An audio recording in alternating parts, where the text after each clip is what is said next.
And ಇವರ ಪರಿಚಯ ಮಾಡ್ಕೊಳ್ಳೋ ಅವಶ್ಯಕತೆ ಇಲ್ಲ ಅನ್ಸುತ್ತೆ. ಆಲ್ರೆಡಿ ಇವಾಗ ನಿಮಗೆಲ್ಲ ಗೊತ್ತಾಗಿರುತ್ತೆ. ಸುಷ್ಮಿತಾ ಗೋಪಿನಾಥ್. ಆ್ಯಕ್ಚುಲಿ ಇವ್ರ ಸ್ಮೈಲ್ ತುಂಬ ಚೆನ್ನಾಗಿದೆ, ಐ ಮಸ್ಟ್ ಸೇ.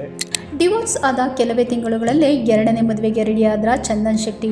ಜನ ಕಪಲ್ಸ್ ಅವ್ರವ್ರ ಲೈಫ್ ಅವ್ರವ್ರಿಗೆ ಗೊತ್ತಿರತ್ತೆ ಹೇಗಿರುತ್ತೆ ಅಂತ. ನಾವ್ ಯಾರಿಗೂ ನೀವು ಡಿವೋರ್ಸ್ ತಗೊಳ್ಳಿ, ಫ್ರೆಂಡ್ಲಿ ಆಗಿ ಡಿವೋರ್ಸ್ ಕೊಡಿ ಅಂತ ಎಲ್ಲೂ ಮೆಸೇಜ್ ಕೊಡ್ತಾ ಇಲ್ಲ. ಹೌದು, ಕನ್ನಡ ರ್ಯಾಪರ್ ಚಂದನ್ ಶೆಟ್ಟಿ ತಮ್ಮ ವಿಶಿಷ್ಟ ಹಾಡುಗಾರಿಕೆಯಿಂದಲೇ ಕನ್ನಡಿಗರ ಮನಸ್ಸು ಗೆದ್ದಂತಹ ಹಾಸನದ ಹುಡುಗ.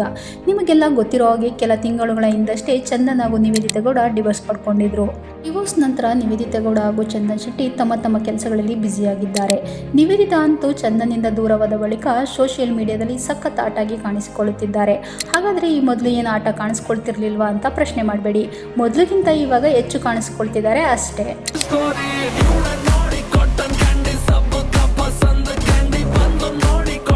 ಇತ್ತ ಚಂದನ್ ಶೆಟ್ಟಿ ಕೂಡ ರೀಲ್ಸ್ ಮಾಡೋ ಮೂಲಕ ಸೋಷಿಯಲ್ ಮೀಡಿಯಾದಲ್ಲಿ ಹೆಚ್ಚಾಗಿ ಕಾಣಿಸಿಕೊಳ್ಳುತ್ತಿದ್ದಾರೆ. ವಿಶೇಷ ಅಂದರೆ ಒಂದು ಸುಂದರವಾದ ಹುಡುಗಿ ಜೊತೆ ರೀಲ್ಸ್ ಮಾಡುವ ಮೂಲಕ ಕಾಣಿಸಿಕೊಳ್ಳುತ್ತಿದ್ದು, ಅಸಲಿಗೆ ನಿವೇದಿತಾ ಗೌಡ ಅವರಿಂದ ದೂರವಾದ ನಂತರ ಶೆಟ್ರು ಕ್ಯಾಂಡಿ ಕ್ರಶ್ ಹಾಡಿನಲ್ಲಿ ತಮ್ಮ ಜೊತೆ ಹೆಜ್ಜೆ ಹಾಕಿದ ಸುಷ್ಮಿತಾ ಗೋಪಿನಾಥ್ ಜೊತೆ ಆರ್ಟ್ ಸಿಂಬಲ್ ತೋರಿಸೋ ಫೋಟೋವನ್ನು ಕೂಡ ತಮ್ಮ ಇನ್ಸ್ಟಾಗ್ರಾಮ್ ಖಾತೆಯಲ್ಲಿ ಹಂಚಿಕೊಂಡಿದ್ದಾರೆ. ಆ್ಯಂಡ್ ಇವರ ಪರಿಚಯ ಮಾಡ್ಕೊಳ್ಳೋ ಅವಶ್ಯಕತೆ ಇಲ್ಲ ಅನ್ಸುತ್ತೆ. ಆಲ್ರೆಡಿ ಇವಾಗ ನಿಮಗೆಲ್ಲ ಗೊತ್ತಾಗಿರುತ್ತೆ.